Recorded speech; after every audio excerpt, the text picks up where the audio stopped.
Most people spend their entire lives chasing success, running after it, working toward it, sacrificing for it, doing everything they were told would eventually bring it within reach. And yet, for most of them, it stays just out of reach. Not because they're not trying hard enough, not because they're not smart enough, not because the world is unfair to them, although sometimes it is, but because they are making a fundamental mistake about what success actually is and how it actually works. They are treating it like a destination, something that exists out there, somewhere ahead of them, that they need to find and capture and hold on to. But success is not a destination. It is a reflection. It is the outer world showing you, with perfect accuracy, who you are on the inside. And the moment you understand that, the moment that truth lands not as a concept, but as a lived reality, the entire game changes. Because you stop asking, how do I get there? And you start asking, who do I need to become? James Allen wrote something that most people read and nod at without truly understanding what it means. He wrote that a man is literally what he thinks, his character being the complete sum of all his thoughts. Not what he does occasionally, not what he achieves in his best moments, not what he shows the world when he is performing at his peak. What he thinks consistently, habitually, automatically, in the quiet of his own mind when nobody is watching and there is nothing to perform. That is who he is. And who he is what his life reflects back to him. So the question is not what strategy will get you to success. The question is, who are you becoming right now, today, in the decisions nobody sees and the thoughts nobody hears? Because that person, the one being built in the invisible moments, is the one whose life will eventually be visible to everyone. And by the end of this video, you're going to understand exactly what that means and exactly what to do about it. The first thing you need to understand is the one that changes everything else. You do not attract what you want. You attract what you are. Most people have this backwards. They focus entirely on the outcome, on what they want to have, what they want to achieve, what they want their life to look like. And they treat who they are as something secondary, something that will change naturally once the success arrives. But it does not work that way. It has never worked that way. The outer world does not change, and then the inner world follows. The inner world changes, and then the outer world has no choice but to follow. Think about the most successful people you know or know of.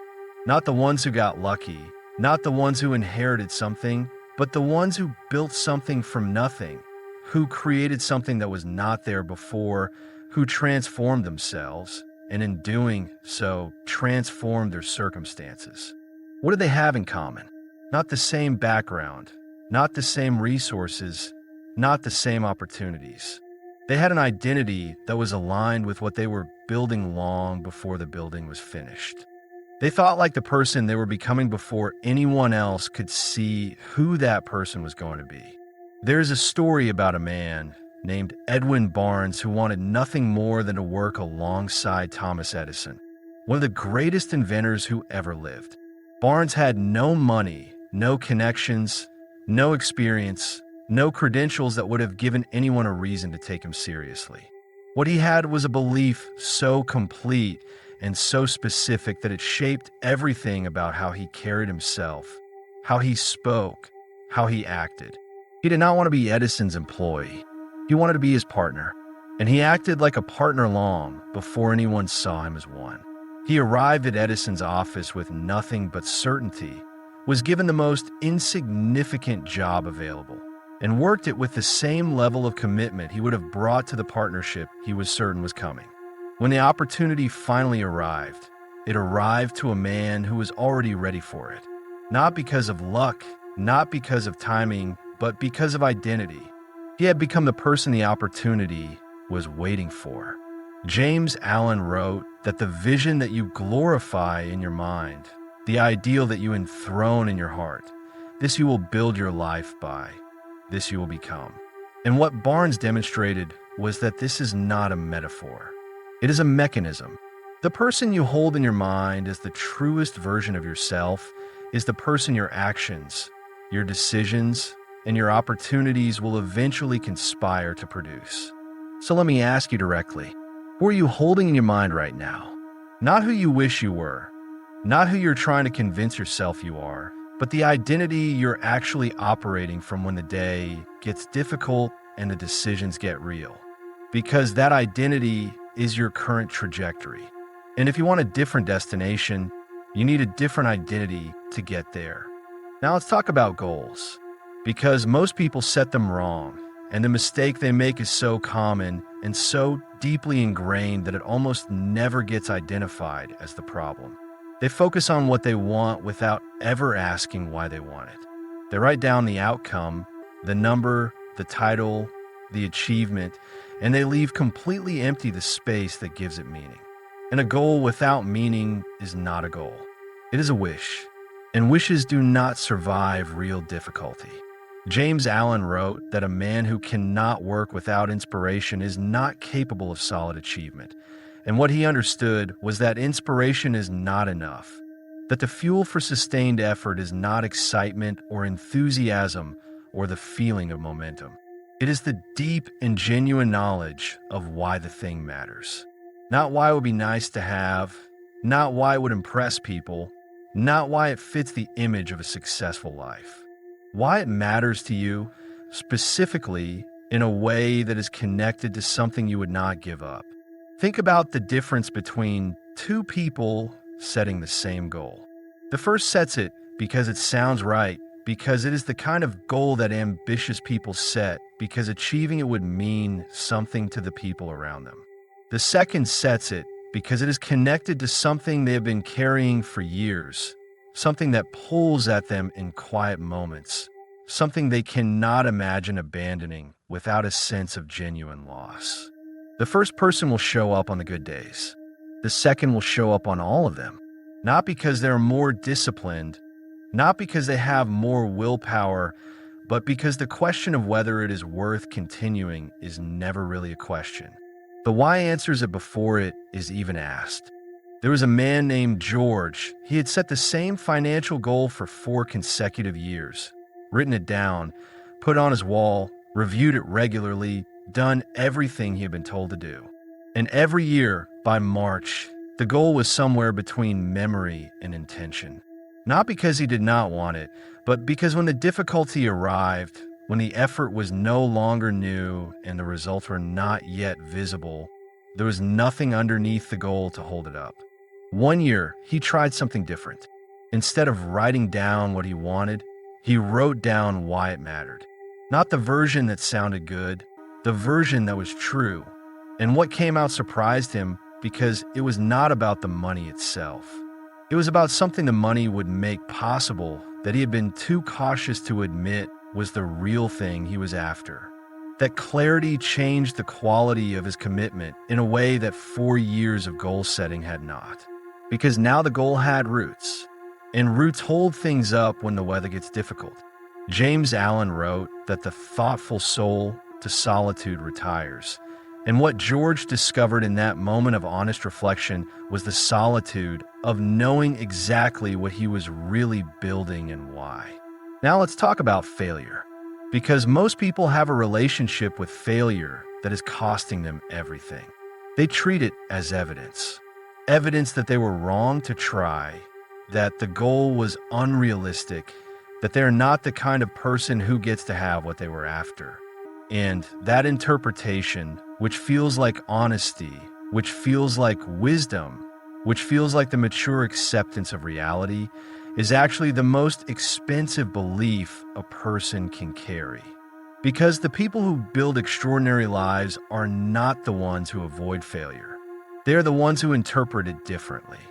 Henry Ford built 2 automobile companies that collapsed completely before he founded the Ford Motor Company. 2 complete failures, each of them representing enormous investment of time, energy, money, and belief. And each of them was processed not as evidence that he was wrong, but as information about how to do it better. He did not treat failure as a verdict. He treated it as data. And that distinction, as simple as it sounds, is the difference between the people who eventually break through and the people who eventually stop trying. James Allen wrote that circumstance does not make the man. It reveals him. And what Ford's failures revealed was not someone who was incapable of building something extraordinary. They revealed someone who was becoming capable of it through the very process of failing and learning and adjusting and continuing. The question is not whether you will fail. You will. The question is what you will do with the failure when it arrives. Will you treat it as evidence that you should stop, or as information that you should adjust? Will you let it define you, or will you let it develop you? Because the answer to that question determines everything about what you eventually build. There was a woman named Helen. She had launched something she believed in and watched it fail publicly, in a way that was visible to people she respected, in a way that gave her every reasonable excuse to conclude that she had been wrong to try. And for 3 months, she accepted that conclusion. She did not try again. She did not adjust. She simply absorbed the failure as truth about what was possible for her. And then one day, she asked herself a question she had been avoiding. What did I actually learn from that? Not how did it feel, not what did people think, what did I learn? And the answer, when she sat with it honestly, was substantial. She had learned things that she could not have learned any other way, things that made her second attempt not just possible, but genuinely more likely to succeed than the first. The failure had not been evidence that she could not do it. It had been the education that she needed in order to. James Allen wrote that you are today where your thoughts have brought you, and Helen discovered that the thought she had been carrying about her failure was the only thing that had truly stopped her. Not the failure itself, the story she had been telling about it. Now let's talk about the distinction that separates the people who eventually arrive from the ones who stay permanently in the process of getting ready. Discipline, not the inspiring version of discipline, not the kind that appears in motivational content as something exciting and energizing. The unglamorous version, the kind that shows up when there is no motivation, no inspiration, no external pressure, no audience, no immediate reward. The kind that exists not because it feels good, but because it has become who you are. Most people are waiting for motivation before they act. They're waiting to feel ready, to feel certain, to feel the energy that is supposed to make the difficult thing feel possible. And that wait is the reason most people never build anything that lasts. Because motivation is not reliable. It appears and disappears without warning. It is available when conditions are favorable and absent when they are not. And conditions are not always favorable. James Allen wrote that the will to do springs from the knowledge that we can do. But what he also understood was that the knowledge comes from doing, not from waiting to feel ready to do. The person who acts before they feel ready discovers that readiness is not a condition that precedes action. It is a condition that action produces. Think about the most disciplined people you know. Not the most talented, not the most inspired, the most consistently disciplined. Do they act because they feel like it? Almost certainly not, at least not most of the time. They act because they have decided that how they feel is not the relevant variable. The commitment is the relevant variable. And the commitment does not change based on the emotional weather of any given morning. There was a man named William. He had built a routine that was producing results, small ones at first, almost invisible, but real. And then life intervened, as it always does, with a difficult period that made the routine feel impossible to maintain. And he faced the choice that everyone faces at some point: adjust and continue, or stop and wait for conditions to improve. He had stopped before, more than once, and he knew exactly how that story ended. The conditions never improved in the way he was waiting for. They just changed into different conditions that presented different reasons to wait. So this time he made a different decision. He did not do the full routine. He did the minimum version of it. 10 minutes instead of an hour, one thing instead of 5, the smallest possible act that still counted as keeping the commitment. And that decision, made not from inspiration, but from the refusal to break the chain, was the decision that changed everything. Because it taught him something James Allen had been writing about all along: that the identity of someone who shows up is not built in the moments when showing up is easy. It is built in exactly those moments when it is not. Now let's talk about something that determines the quality of your life more than almost any individual decision you will ever make: the lens through which you see the world. Because two people can stand in front of the exact same situation and see completely different things.